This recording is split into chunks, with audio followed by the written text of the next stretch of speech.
Good morning and welcome to today's daily devotions as we continue our series in the book of Job. Today we're looking at Job chapter 13, and yesterday we had talked about Job's continued conversation with his friends, and more so today we're going to be talking about him defending God and defending God's wisdom and power in this situation. Chapter 13, it seems like Job is taking more of a stand on God's behalf. He addresses his friends in verse 1. It says, "Look, my eyes have seen all this, my ears have heard, and I understood it. Everything you know, I also know.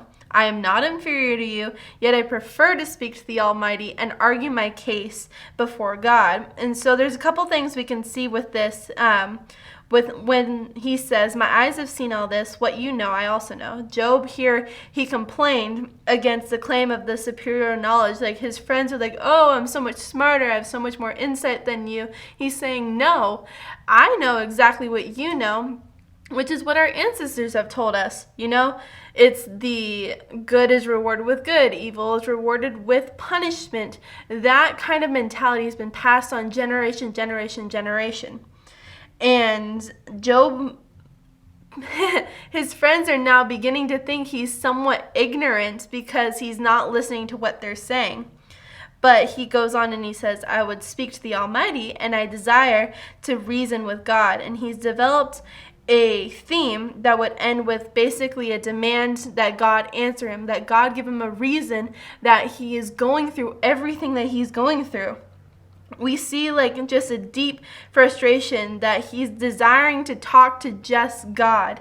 It was bad enough that he could make no sense of the situation, but it seemed to get worse when his friends piped in and they're insisting on their own wrong answer, that he must have messed up, he must have done something wrong, or his kids must have messed up, his servants must have done something to provoke the wrath of God upon him. But I love what he says in verse 5. Job goes on and he says, "If you would shut up and let that be your wisdom, hear now my argument and listen to my defense. Would you testify unjustly on God's behalf or speak deceitfully for him? Would you show partially to him or argue the case on his defense? Would it go well if he examined you? Could you deceive him as you would deceive a man? Surely he would rebuke you if you secretly showed partiality. Would you testify, or would you speak unjustly on God's behalf?" Job's friends were confident with their ability to speak for God, yet, like we had said before, they only have such a limited knowledge on what God can do that is actually hindering them in this situation. But since they didn't truly represent him, Job rightly asks, would it go well if he was to examine you? If he actually spoke through you, you would probably be okay. But if you're just trying to figure out what he's doing and why he's doing these things, but you have no real wisdom or guidance from him, then what you're doing is wrong. He warned them about lying, even when they use utter beautiful words in the defense of God. If they were going to plead on God's case, they better do it honestly. God would judge them for their deceit, even if they use it on his behalf.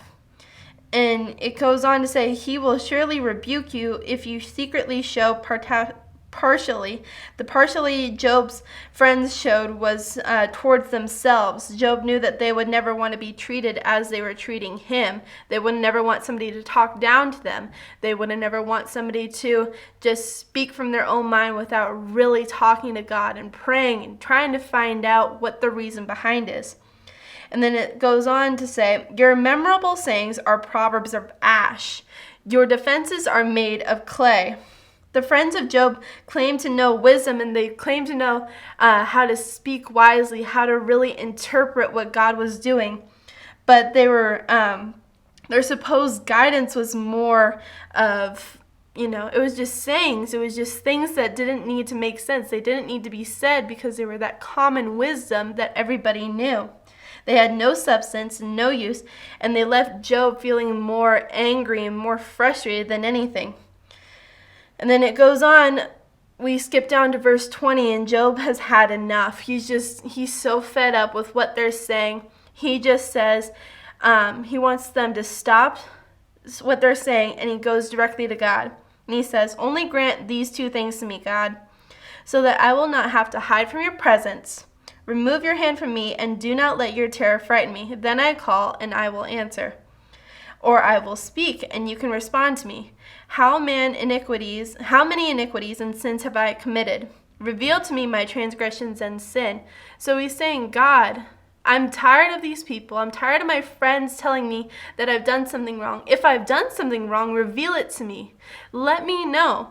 Have you ever had that conversation that should have gone upward rather than outward? But you choose and you try to find friends that you think will give you the right answer and the right way to do something, but ultimately it should have been through prayer and through reading your Bible.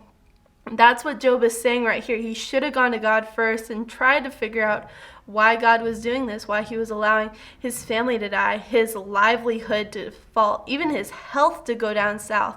He should have dug in deep with God, but he didn't. And his words here, they catch the attitude later of the psalmist David. And it says, search me, O God, and know me, my heart. Try me and know my anxieties. And see if there are any wicked ways in me, and lead me in the way everlasting. And so that's Job chapter 13. And Job has basically told his friends to be quiet and listen to him. Listen to what he has to say. And what he wants them to listen to is the fact that he's innocent. And he can't figure out why it seems like God is punishing him. And this arrangement seems to contradict everything that his friends and him have been told, that good is repaid with good and evil is requited with punishment. But there is so much more to God than what we are able to see. So thank you for joining us for today's daily devotion. We'll see you on Monday. Have a good weekend.